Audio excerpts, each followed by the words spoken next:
London آیا ہے. اس نے ابھی لاسٹ ویک بل پاس کرایا تھا نیشنل اسمبلی سے کہ Nawaz Sharif life time disqualify ہو چکا ہے. تو اس بل کے ذریعے اس میں پارلیمنٹ نے کہا کہ صرف 5 سال ڈسکوالیفیکیشن ہو سکتی ہے، اس سے زیادہ کسی کی نہیں ہو سکتی. اس کا مطلب یہ ہو گیا کہ نواز شریف کو 5 سال ہو گئے تو اب نواز شریف الیکشن لڑ سکتا ہے. اب شہباز شریف کہہ رہا ہے نواز شریف کو کہ بھائی آپ آ جاؤ، میں پنجاب کا چیف منسٹر بن جاؤں گا، آپ پرائم منسٹر بن جاؤ، آپ الیکشن جیت سکتے ہو. تو الیکشن کا سیناریو بڑا عجیب سا ہے. پیپلز پارٹی اس وقت پوری گڈ بکس میں ہے آرمی کی بھی میں نے کئی جرنلسٹوں نے بتایا کہ پرائیویٹ میٹنگز میں وہ لوٹے جو عمران خان کو چھوڑ کے جا رہے ہیں ان کو آرمی کہہ رہی ہے کہ پیپلز پارٹی میں جاؤ. پیپلز پارٹی سندھ کو سویپ کرے گی، کے پی کے سے تھوڑی بہت سیٹیں لے گی. بلوچستان کی باپ پارٹی ہوتی ہے جو آرمی کی پارٹی ہوتی ہے، بلوچستان عوامی پارٹی، وہ باپ پارٹی سرکار میں جڑے گی. اب ان کی کوشش یہ ہے کہ پنجاب سے یہ کچھ سیٹیں لے جائیں، اتنی سیٹیں لے جائیں کہ یہ جو ہنگ پارلیمنٹ میں سب سے بڑی پارٹی بن کے آئیں تو بلاول کو پھر پرائم منسٹر بنائیں. میں آپ کو بتاؤں کہ بلاول کا پرائم منسٹر بننے کا مطلب ہوگا کہ پاکستان کا ستیہ ناش سوا ستیہ ناش. یہ آپ لکھ کے رکھ لو کہ بلاول نے پرائم منسٹر بننا ہے تو پاکستان کہیں کا نہیں رہے گا. اتنی لوٹ مار کرے گا زرداری بلاول کے پیچھے. اتنی پیپلز پارٹی والے جتنے بھی ہیں نا، انہوں نے سندھ کا حال نظر آتا ہے. سب سے امیر صوبہ ہے پاکستان کا، سب سے امیر ریسورسفل پروونس سندھ پروونس کا حال خراب ہے. عزیز دوستوں، بہت گرمی ہے ادھر تو اس لیے پنکھا کھولا ہے. لاسٹ ایئر مجھے یاد ہے کہ گرمیوں میں 1-2 بار پنکھا کھول کے میں نے ویڈیو بنائی تھی تو ساتھی شکایت کر رہے تھے کہ آواز بہت پھٹ رہی ہے. تو آواز آئی ہوپ کہ آپ سب کو صحیح آ رہی ہے. کوئی ایک بھائی اگر میسج کر دیں تو، ورنہ میں پھر پسینے میں آپ کے سامنے بیٹھوں گا پنکھا بند کر کے. تو کوئی ایک بھائی بول دے کہ ہاں بھائی آواز صحیح ہے تو میں پھر کنٹینیو کروں. رچت سنگھ جی کہہ رہے ہیں کہ عارف بھائی کاشی کب آ رہے ہو؟ اچھا یہ ٹھیک ہے، آواز آ رہی ہے، گڈ، تھینک یو. دیکھیں رچت بھائی، بات یہ ہے کہ شیو جی کے کھیل ہیں یہ سب. شیو جی کی مرضی ہے جب آؤں گا. میں تو دروازے پہ کاشی سے واپس آیا، پلان تھا پورا لیکن نہیں جا سکے کیونکہ جب تک شیو جی کا آدرش نہیں ہوگا، شیو جی کی اجازت نہیں ہوگی تب تک کہاں جائیں گے. تب شیو جی کے اوپر چھوڑا ہوا ہے، جب وہ بلائیں گے تو اگلے. دیکھیں ابھی جو میری جو ویٹ لسٹ ہے نا، جو واچ لسٹ جو ہوتی ہے، اس میں کاشی ٹاپ پہ ہے، کیدار ناتھ ہے، بدری ناتھ ہے، مہاکال ہے، اور پھر مہاراشٹرا میں جو کافی امپورٹنٹ جگہیں ہیں. تو یہ سب ہیں ویٹ لسٹ میں. لیٹ سی کب شیو جی ہمیں اجازت دیتے ہیں. روجر بھائی دھنیہ واد بھائی. Pawan Kumar, has Modi U S visit confirm the break up of Pakistan very soon. بالکل. دیکھیں جب مودی جی آئے تھے پرائم منسٹر بن کے، اس کے کچھ عرصے بعد سے ہی میں نے ویڈیو بنانی شروع کی تو میں نے کئی لوگوں کے انٹرویو لیے. General Harsha Kakar ji, colonel R S N Singh ji, Pushpinder ji, Sushil Pandit ji, میں نے بڑے لوگوں کے انٹرویو کیے. اور اس میں ایک سوال میرا مسٹ ہوتا تھا کہ بھارت کب پی او کے لینے کے لیے جنگ کرے گا. اور وہ یہی کہتے تھے کہ بھائی ہمیں گولی چلانے کی ضرورت نہیں پڑے گی. آج وہ وقت ہے، آج وہ وقت ہے کہ پاکستان کا ستیہ ناش کر دیا ہے. ایسے ہی ستیہ ناش نہیں ہوا، ٹھیک ہے پاکستان کے اپنے رولرز کی، آرمی کی تو غلطیاں ہیں ہی ہیں، لیکن بھارت نے پاکستان کو آئسولیٹ کیا. پہلے بھی پاکستان ان چیزوں میں پھنستا تھا تو دوست ملک آ کے پیسے دے جاتے تھے. اب دوست ملکوں کا یہ حال ہے کہ کوئی بات کرنے کو تیار نہیں، کوئی بات سننے کو تیار نہیں. پرسوں شہباز شریف جب جا رہا تھا پیرس تو اس نے جاتے وقت کہا کہ چائنا والے جب چائنا والوں کے پاس جاؤ تو وہ ہماری شکل دیکھ کے کہتے ہیں کہ منہ سے نہیں کہتے، ان کی آنکھیں کہتی ہیں کہ پھر مانگنے آ گئے ہو، کب تک مانگو گے. پھر شہباز شریف نے کہا ہم کسی اور دوست ملک کی طرف جاتے ہیں تو ان کی بھی باڈی لینگویج یہ ہوتی ہے کہ یار اب بہت نہیں ہو گیا یار، کتنا مانگو کتنا مانگو. یہ شہباز شریف پرائم منسٹر پاکستان کہہ رہے ہیں. پہلے دوست ملک یہ نہیں کرتے تھے. آج مسلم کنٹریز کے ساتھ انڈیا کا ویوہار، انڈیا کا جو الائنس ہے، دوستی ہے، وہ اتنی بڑھ گئی ہے کہ اب پاکستان پیچھے رہ گیا ہے. دوسرا بھارت کی کئی ایسی چیزیں ہیں جو وقت ثابت کرے گا کہ بھارت کو ایک گولی چلائے بغیر پی او کے مل جائے گا. میں نے ابھی پرسوں ترسوں کی ایک ویڈیو بنائی تھی مودی جی کے ٹرپ کے اوپر. اس میں نے ڈیٹیل میں بتایا تھا نیو یارک ٹائمز کے حوالے سے. تو وہ نیو یارک ٹائمز کے آرٹیکل کے جواب میں کسی نے وہ ساری چیزیں لکھی تھیں جو میں نے آپ کو بتائی تھی. تو اس میں بتایا گیا تھا کہ ویتنام ساؤتھ چائنا سی سے جو پیٹرول نکالنے کی کوشش کر رہا تھا، نہیں نکال پا رہا تھا، تو انڈیا نے اس کے سر پہ ہاتھ رکھ دیا اور اب وہ پیٹرول نکال کے انڈیا کو بیچ رہا ہے، جس پہ چائنا تیل ملا رہا ہے. تو یہ ایک گیو اینڈ ٹیک والا وقت آئے گا جب انڈیا کہے گا، چائنا کہے گا نا کہ بھائی آپ یہ کیوں کر رہے ہو ویتنام کو، تو انڈیا کہے گا ٹھیک ہے بھائی آپ لے لو ویتنام سے تیل، آپ پیو کے سٹ جاؤ پھر. تو ایسی چیزیں ہوئی ہیں کہ پاکستان اس وقت انڈیا سے بغیر جنگ ہوئے جنگ ہار گیا ہے. بالکل ایسا ہی ہے. Suvik Chaudhary ji, nobody gives a shit about Pakistan nowadays, but why is US still helping Pakistan by providing funds? بھائی کہاں دے رہا ہے فنڈ؟ یہی تو پاکستان کہہ رہا ہے کہ راہ نے سازش کی ہے، مودی نے سازش کی ہے، اب آئی ایم ایف کیوں نہیں دے رہا پیسہ؟ بھائی آئی ایم ایف اگر ہاں کر دیتا 1 بلین کی قسط تو 1 بلین کی بات نہیں ہوتی، انٹرنیشنل ریپوٹیشن واپس بلڈ ہو جاتی ہے. پھر سب سے یہ بھیک مانگنا شروع کریں گے. پاکستان اسکوک بونڈ نکالتا ہے، پاکستان انویسٹرز بونڈ نکالتا ہے. یہ بونڈ ہوتے ہیں بلینز آف ڈالر کے، اس پہ پاکستان کہتا ہے ہم اتنا انٹرسٹ دیں گے. بڑے بڑے انویسٹرز خریدتے تھے، اب کیوں نہیں نکال پا رہا؟ اس لیے کہ جب تک آئی ایم ایف سے معاملہ کلیئر نہیں ہوگا پاکستان انٹرنیشنل کسی سے لون نہیں لے سکتا، کسی سے کچھ، سوائے چائنا کے اور کوئی نہیں دے رہا. سعودی عرب اور امارات نے 2 اور 1 بلین ڈالر کی جو بات کی تھی وہ بھی کنڈیشنل تھی کہ آئی ایم ایف نے کہا ہے اس لیے ہم دیں گے. آئی ایم ایف کو کہا ہے کہ آپ اگر پاکستان کے ساتھ ایگریمنٹ کریں گے تو ہم 2 اور 1 بلین، 2 بلین سعودی عرب، 1 بلین امارات، ہم پاکستان کو وہ رکھنے کے لیے دے دیں گے. نہیں دیے، اس لیے کہ آئی ایم ایف سے ایگریمنٹ نہیں ہوا. تو سوک بھائی نہیں دے رہا امریکہ، فی الوقت امریکہ کی بھی پالیسی نہیں ہے. اور بیک ڈور میں اجیت ڈوول صاحب، جے شنکر جی، مودی جی نے ٹھوک بجا کے امریکہ کو بھی یہی بات کی جو آپ کہہ رہے ہیں چودھری صاحب، کہ پاکستان کی مدد نہیں کرو، پاکستان اس قابل نہیں ہے کہ آپ اس کی مدد کریں. ارکا دیو بھٹاچاریہ جی، after USA PM Modi landed in Egypt, how you are seeing it? دیکھیں ایجپٹ ہے نا وہ امریکہ کا مڈل ایسٹ میں پاکستان ہے. ایجپٹ بھی بالکل امریکہ کا اتنا ہی غلام ہے جتنا پاکستان ہے. اور دنیا میں سب کو بھارت کی ڈیموکریسی پہ بڑے اعتراض ہوتے ہیں، کسی نے ایجپٹ کی ڈیموکریسی کے بارے میں آج تک بات کی؟ اس لیے نہیں کرتے کہ بھائی ان کا بغل بچہ ہے، ان کے اشارے پہ چلتا ہے. ورسٹ کائنڈ آف ڈیموکریسیز اگر کوئی ہیں دنیا میں تو ایک پاکستان کی ہے، ایک ایجپٹ کی ہے. ان کی ڈیموکریسی پہ کوئی سوال نہیں اٹھاتا. بھئی ایجپٹ کا army chief life time president بن کے بیٹھا ہے، یہ کس قسم کی ڈیموکریسی ہے؟ تو یہ عرب ورلڈ کا ایک بہت ہی بڑا ملک ہے، نمبر 1.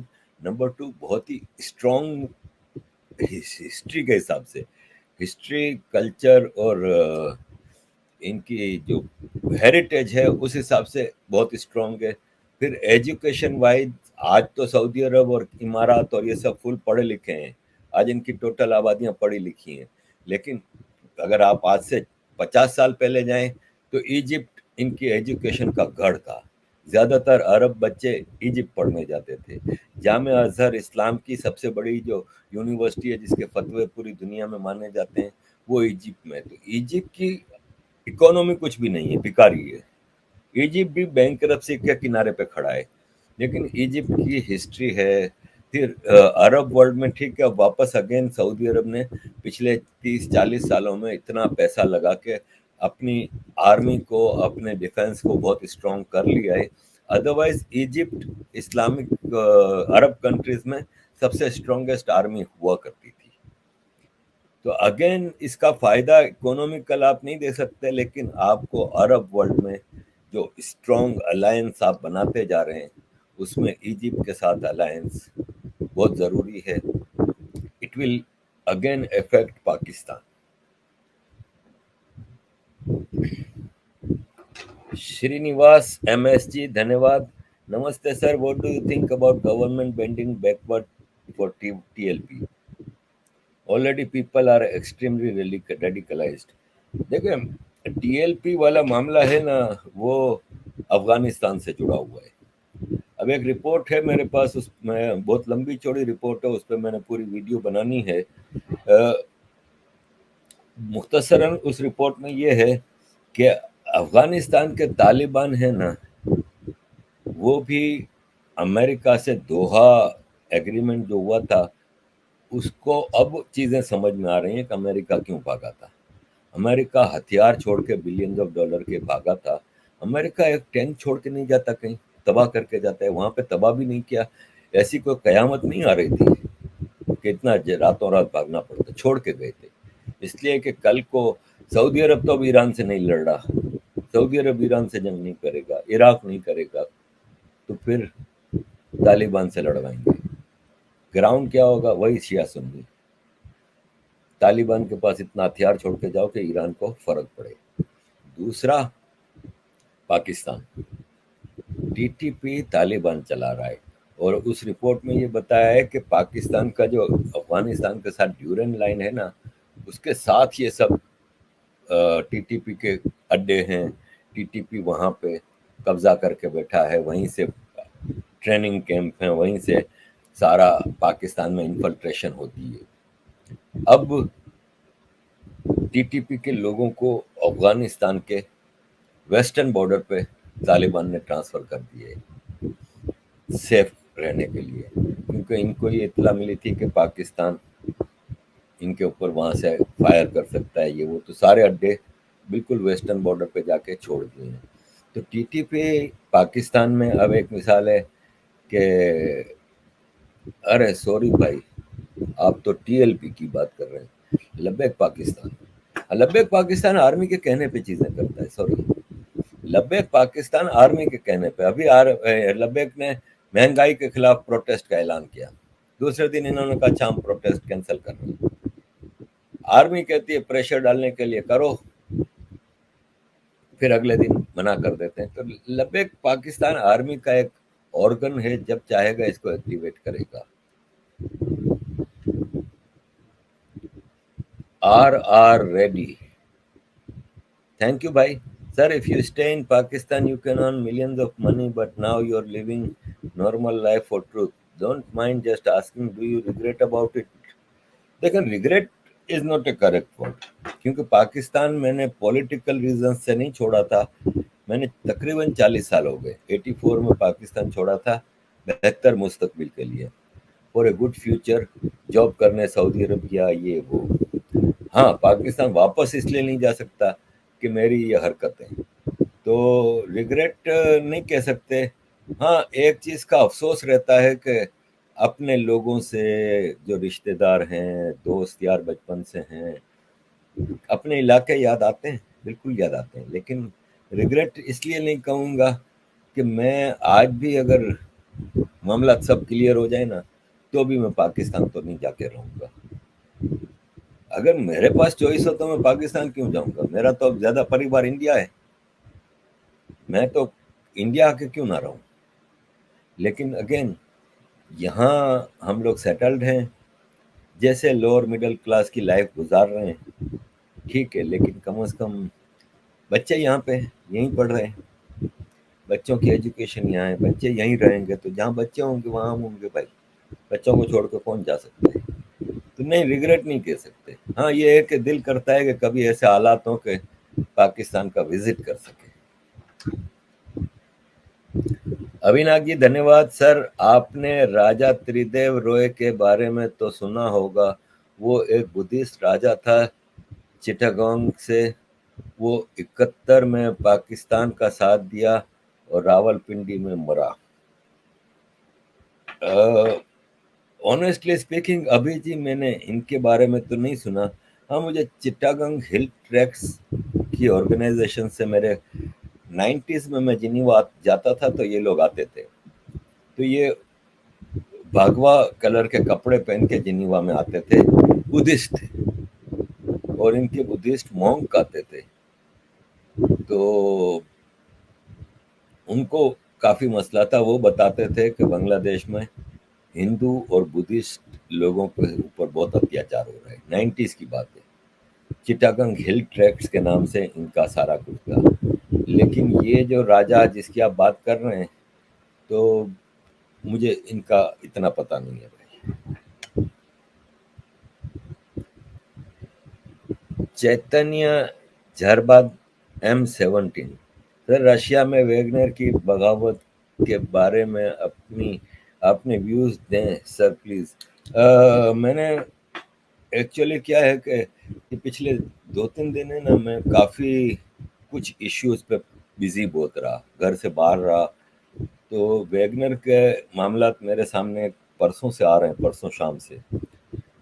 سچ پوچھے نا تو میں نے ابھی اس کو فل اسٹڈی نہیں کیا. یہ مجھے پتا ہے کہ آج رشیا نے اپنے ہی ایک سٹی پہ حملہ کیا اور سینکڑوں فوجی بغاوت کر رہے ہیں ویگنر کے کہنے پہ، اور ویگنر ایک بغاوت کی موومنٹ چلا رہا ہے. تو obviously دیکھیں یہ رشیا کے خلاف امریکہ نے جو یہ جنگ شروع کی ہے نا یوکرین میں، اس میں بہت کچھ ہونا ہے. ابھی تو بہت جگہوں پہ ناکام ہوئے ہیں، ورنہ جیسے آپ کو پتا ہے عمران خان نے جب گرفتار ہوا تھا تو پاکستان میں سب کیا پروپیگنڈا چلا رہے تھے کہ آرمی میں بغاوت ہو گئی ہے، عاصم منیر کے آرڈر کوئی نہیں لے رہا، سارے کور کمانڈر عاصم منیر کے خلاف یونائٹڈ ہو گئے وغیرہ وغیرہ. ہوا کچھ نہیں، آرمی یونائٹڈ تھی. ایسے ہی جنگ رشیا یوکرین کی جو جنگ ہے اس میں شروع سے ہی 2-3 پروپیگنڈا بہت چل رہے تھے. ایک یہ تھا کہ پوٹین کی طبیعت بہت خراب ہے، اس کو بہت خطرناک بیماریاں ہو گئی ہیں، بہت جلد مرنے والا ہے، یہ وہ. پوٹین ہٹا کٹا فرسٹ کلاس گھوم رہا ہے. اسی طرح بغاوت کی بھی باتیں آتی تھیں کہ رشیا میں جو یوکرینین، کیونکہ رشیا کے اندر بھی ڈفرینٹ ایتھنیسٹیز رہتی ہیں، جس میں یوکرینین ہیں، چیچن ہیں اور دوسرے ہیں، وہ بغاوت کر گئے، وہ نہیں لڑ رہے. تو ایک وہ ایک پروپیگنڈا تھا. یہاں پہ میں نہیں کہوں گا کہ دس از اے پروپیگنڈا، باقاعدہ ایک نام آیا ہے، ایک ایکٹیویٹیز گراؤنڈ پہ ہم دیکھ رہے ہیں. اتنی بڑی پاور نہیں ہے ویگنر کے پاس. اور ایک اور چیز ہے کہ یوکرین ہار رہا ہے جنگ. یوکرین کے فوجی اب لڑنے کی پوزیشن میں نہیں، جگہ جگہ سرنڈر کر رہے ہیں. تو امریکہ نے کچھ تو کرنا تھا، تو امریکہ نے ہی اس فورس کو، ویگنر کو ایکٹیویٹ کیا ہے. دوسری طرف نیٹو کی سنائے فورسز اب تیاری کر رہی ہیں، اور ایک پوسیبلٹی ہے کہ نیٹو کے فورسز بھی گھس جائیں. اور ولادیمیر پوٹن نے صاف کہا ہے کہ اگر ایسا ہوا تو پھر ہمارے پاس ایٹم بم چلانے کے علاوہ کوئی چوائس نہیں رہ جائے گی. ایک رپورٹ میں نے 2-3 رپورٹس پڑھی ہیں کہ امریکہ اور یورپ کی اکونومیز ہے نا، وہ اتنا زیادہ فرق نہیں تھا آج سے کچھ سال پہلے تک. امریکہ سب سے بڑی اکونومی تھی لیکن یورپ بھی بہت اوپر تھی، اب نیچے آتے جا رہی ہے. اور وہ رپورٹ یہ تھی کہ امریکہ اور یورپ کی اکونومی میں اتنا ڈفرینس آ گیا ہے کہ اب یورپین بیٹھ کے سوچ رہے ہیں کہ یار یہ امریکہ کے پیچھے چلتے چلتے ہم تو کہیں کے نہیں رہے. تو اگر وہاں پہ بھی ہے تو یہاں پہ بھی مسئلے بہت ہیں نیٹو میں. نیٹو کے کنٹریز کی اکونومی تباہ ہو رہی ہے. امریکہ نے دنیا سے پچھلے 30-40 سال میں اتنی لوٹ مار کی ہے. بٹ ہوائی جہاز اور شپ بھر بھر کے سونا عراق سیریا لیبیا وغیرہ سے لے کے گئے، شپ بھر بھر کے ٹنوں کے حساب سے. آئل پیٹرول پچھلے 40 سال سے عراق سے کون پوچھنے والا کون ہے؟ مجھے یہ بتائیں. عراق امریکہ کے ٹوٹل کنٹرول میں. تو امریکہ تو اپنی اکانومی کو لوٹ مار سے وہ کر رہا ہے. یورپ کو کیا مل رہا ہے؟ الٹا یورپ کو امریکہ کی جنگوں میں پیسہ بھی لگانا پڑتا ہے، ہتھیار بھی دینے پڑتے ہیں. ہتھیار بھی تو بلینز آف ڈالر کے ہوتے ہیں، مفت میں تو نہیں ہوتے. یہاں بھی معاملات اچھے نہیں ہیں. ایسے میں امریکہ اگر وہ فل فلیج ایک وار لے آتا ہے تو یورپ تو ختم ہو جائے گا. یہ میں آپ کو بتا دوں کہ ہمیں پھر بھاگنا پڑے گا شاید. ایسے بھوکوں مرنے والے حالات آ جائیں گے. تو یہ ہے کہ وہاں پہ اگر ویگنر کا معاملہ ہے تو یہاں بھی معاملات سیدھے نہیں ہیں. لیکن ویگنر کا معاملہ ہے ٹھیک ہے، آئی ایگری کہ ایک بغاوت ہے، لیکن اتنا بڑا نہیں ہے کہ معاملہ رشیا کو ہرا دے جنگ. Pawan Kumar ji, did Obama's statement recently funded by OIC اور ISI؟ Why did Obama gave such statement? دیکھیں، اوباما ایکس پریسیڈنٹ، اور ایکس پریسیڈنٹ کے اپنے حساب کتاب ہوتے ہیں. کلنٹن کہیں لیکچر دینے جاتا ہے تو ملینز آف ڈالر کے چارج لیتا ہے. ایون ہلری کلنٹن ایک فورن منسٹر رہی، ملینز آف ڈالر چارج کرتی ہے ایک لیکچر کے. اس نے CNN پہ انٹرویو دیا، اوباما نے مفت میں دیا ہوگا.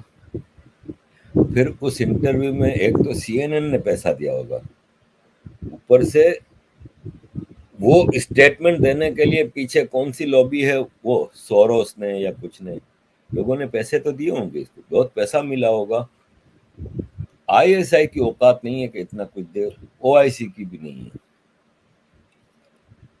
میں سمجھتا ہوں George Soros international ecosystem نے پیسہ خرچ کیا ہے.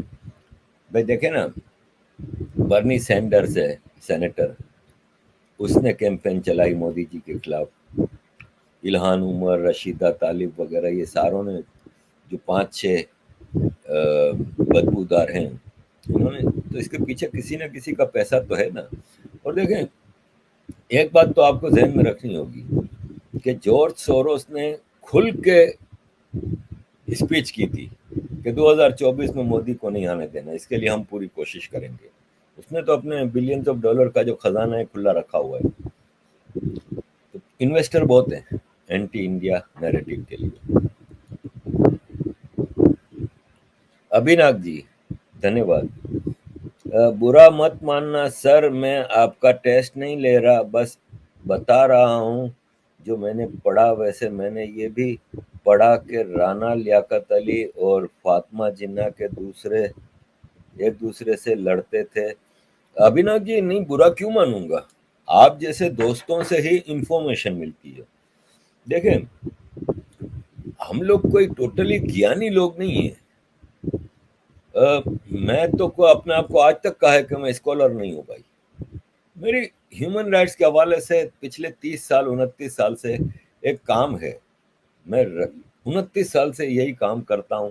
اس میں آپ انٹرنیشنل آرگنائزیشن میں جاتے ہیں، آپ کانفرنسز میں جاتے ہیں، تو وہاں پہ آپ کو لوگوں سے انٹریکشن ہوتا ہے، مختلف لوگ، دنیا سے آئے ہوئے لوگوں سے، تبتیوں سے، نائجیریا کے، کیمرون کے، ادھر کے ادھر کے، سب آتے ہیں. پھر آپ UN کے مین کونسل ہال میں بیٹھے ہوتے ہیں، وہاں خالی پاکستان انڈیا تھوڑی ہے، دنیا کا ہر آدمی وہاں آ کے اپنی اسپیچ کر رہا ہوتا ہے، تو آپ سنتے ہیں. پھر وہاں پہ مٹیریل بہت ملتا ہے پرنٹڈ. اب تو اتنا نہیں ہے. جب 90s میں ہم جاتے تھے تو ہر آدمی اپنی بکلیٹ لے کے جاتا تھا. ہم بھی اتنی بڑی بکلیٹ چھپوا کے 500 ایک ساتھ لے کے جاتے تھے، کارگو میں لے کے جاتے تھے جنیوا، اور وہاں پہ بانٹتے تھے ڈپلومیٹس میں اور لوگوں میں. اسی طرح دوسرے بھی وہاں پہ ڈسٹریبیوٹ کرتے تھے. تو دنیا کے ساری چیزوں کا وہاں سے پتہ چلتا ہے. 30 سال ایک چھوٹا عرصہ تو نہیں ہوتا نا. ہم نے اس پوری دنیا کو بنتے بگڑتے 30 سال میں دیکھا ہے. تو اس میں برا ماننے کا بالکل نہیں، میں کوئی گیانی نہیں ہوں. اور پاکستان کے حوالے سے یہ کہ ایک شوقیہ، بہت بچپن سے ہی ان چیزوں کا، جیو پولیٹکس، پاکستانی ہسٹری وغیرہ پہ پڑھتے تھے، اسلامک ہسٹری کے اوپر